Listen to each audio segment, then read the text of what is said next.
métodos, né, usados, eles se dividem em métodos volitivos, como eu estava falando, né, que exigem compreensão e colaboração dos pacientes, e os métodos não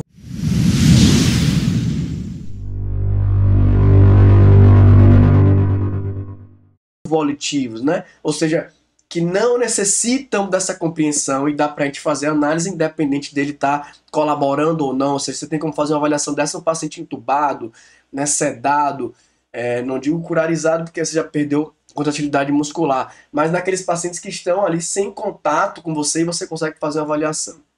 Então os métodos volitivos, né, com a medida de pressão inspiratória e expiratória máxima, são os mais empregados, né, por serem facilmente disponíveis. Então todas aquelas, né, formas de avaliar que utilizam ali instrumentos que avaliam tanto a força muscular inspiratória quanto a força muscular expiratória, como, né, o mais conhecido de todos, né, a manovacometria, né, são extremamente utilizados pela, né, o acesso mais fácil, questões vinculadas aí a valores, né, mas existem outros métodos também, um pouco mais caros, enfim, a gente vai trazer isso daí tópico a tópico, esmiuçando para vocês. Então, os não volitivos dependem da estimulação magnética do nervo frênico, né, associada à medida de pressão inspiratória na boca, no esôfago ou transdiafragmática. Aí aqui a gente já tem uma evolução na análise muito grande. Tá? Então, eu trago aqui algumas possibilidades. Aqui tem o sniff test, temos o power brief, temos o manovacômetro digital e aqui a avaliação transdiafragmática com balão esofágico, né? E um balão lá no estômago para a gente fazer uma análise. Vamos falar sobre cada um aqui devagarzinho. Um ponto importante para a gente analisar, primeiro, o que é que influencia, né, a medida, né? Então a técnica, a avaliação de força é influenciada pelo quê? Esse é um ponto importante, independente dos métodos volitivos ou não volitivos, isso vai interferir. Né? O sexo. O sexo tem interferência, as mulheres têm uma tendência a valores um pouco mais baixos do que os homens. A idade, com o avançar da idade, a gente tem uma redução de força muscular, então são pontos a serem ponderados. Volume pulmonar e comprimento, né, de repouso dos músculos antes da medida. A gente vai falar sobre justamente esse ponto aqui, né, de comprimento e tensão do músculo na aula número 3 desse módulo 4, onde vou estar abordando ali o Power Brief. Eu vou falar um pouquinho sobre isso, porque o Power Brief ele traz justamente uma nuance, né, numa análise dessa, e isso é um ponto fundamental. Quando a gente, né, analisa outros grupos musculares, tais, por exemplo, bíceps, né, vocês vão lembrar lá da época de faculdade, da graduação, onde a gente analisa a força, né, diferentes ângulos ali de flexão de cotovelo, por exemplo, e vocês têm uma potência maior ali, a depender da angulação. Então, tá ali dentro da análise de comprimento e tensão do músculo, e isso é um ponto a ser levado em consideração quando a gente faz a avaliação de força muscular expiratória, porque para você fazer uma análise de comprimento e tensão, a gente precisa ponderar volume pulmonar, porque a distensão desses músculos está associada ao aumento de volume dentro do pulmão, tá? Então, aqueles indivíduos que possuem volumes menores têm uma tendência a ter uma força menor. Então, são coisas que a gente já começa a fazer uma associação, por exemplo, de espirometria, volumes e capacidades e avaliação de força muscular respiratória. Outro ponto importante, cooperação dos indivíduos naqueles métodos volutivos, os involutivos não têm essa necessidade. Então, cooperar e entender, compreender a manobra é um ponto fundamental. Compensações biomecânicas, outro ponto importante, por exemplo, posicionamento interfere na avaliação. Existem estudos que mostram isso daí, né? Você pode perder vantagem mecânica ou ganhar vantagem, a depender da forma como você, né, posiciona o paciente. E um outro ponto importante aqui, padronização do tempo de oclusão. E aí eu extrapolo essa análise, trazendo para vocês aqui que além da padronização do tempo de oclusão, é interessante a gente pensar em padronização de manobra, tá? Ou seja, não adianta a Fleury chegar na unidade que ele trabalha e fazer uma padronização X, né? O paciente sentado, com membros, né, tocando no chão lá, membros inferiores, fazer um ângulo de 90 graus de joelho, recostado as costas, com apoio de cotovelo, e um outro fisioterapeuta não realiza da mesma forma, isso vai ter viés, tá certo?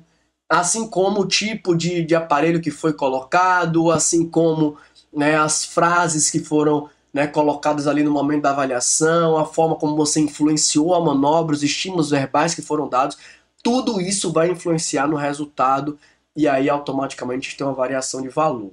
Ok? Então é importante padronizar a manobra. Esse é um ponto fundamental para a gente trazer resultados mais verdadeiros ali para a nossa análise.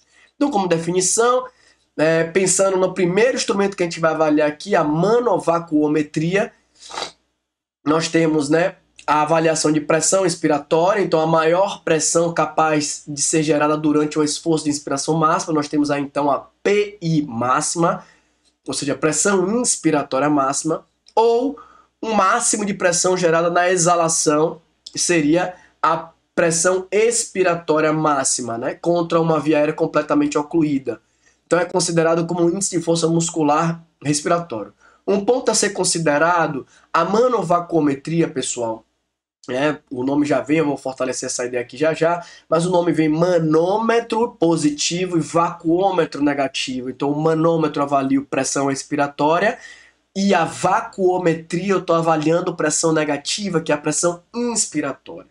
Um outro ponto fundamental da manovacuometria para a gente pensar aqui, e isso extrapola também a análise, por exemplo, para um outro aparelho que a gente vai falar na aula número 2, que é o aparelho que a gente realiza o SNP test, é que a manovacuometria é uma medida de força muscular respiratória, tida como uma medida isométrica, tá? Uma medida estática ou quase estática, alguns autores trazem dessa forma. Porque a gente não tem variação de volume de ar, não entra ar na medida de inspiração e nem sai ar na medida de exalação. Então a PI máxima não entra ar e a PE máxima não sai ar. Então é uma medida que você coloca o pulmão, né, numa condição perfeita para essa análise e solicita o recrutamento da musculatura desejada para aquela medida. Então esse é um ponto fundamental a ser analisado. E isso porque a literatura ela traz, né, como padrão ouro até hoje, a medida através da manovacuometria para avaliação de força muscular. A maioria esmagadora aí dos estudos trazem a manovacuometria. As fórmulas de predição são avaliadas através da manovacuometria, né? Apesar de que a gente tem uma evolução tecnológica importante aí, por exemplo, Power Brief vem trazendo nessa possibilidade de análise diferenciada, vamos falar sobre ele também, mas é importante salientar que essa medida isométrica, muitas vezes, né, a gente extrapola para outras análises, por exemplo, análise de endurance, tá? E a gente está falando de uma análise aqui estática, de uma avaliação isométrica, sem movimento. E isso a gente extrapola para resistência. Esse é um ponto fundamental, porque, por exemplo, quando a gente pensa em treinamento muscular respiratório, que não é o foco do nosso curso aqui, o tratar e sim a avaliar, é importante a gente analisar que quando a gente pensa em tratamento muscular respiratório, a gente normalmente pensa em ganho de resistência muscular. A gente não pensa em hipertrofia. O que a gente tem é paciente que falha por fraqueza muscular, é falha de resistência. Ele tem a força, mas ele não tem resistência para tolerar aquele estímulo sobre longos períodos, enfim. Então esse é um outro ponto fundamental e é o calcanhar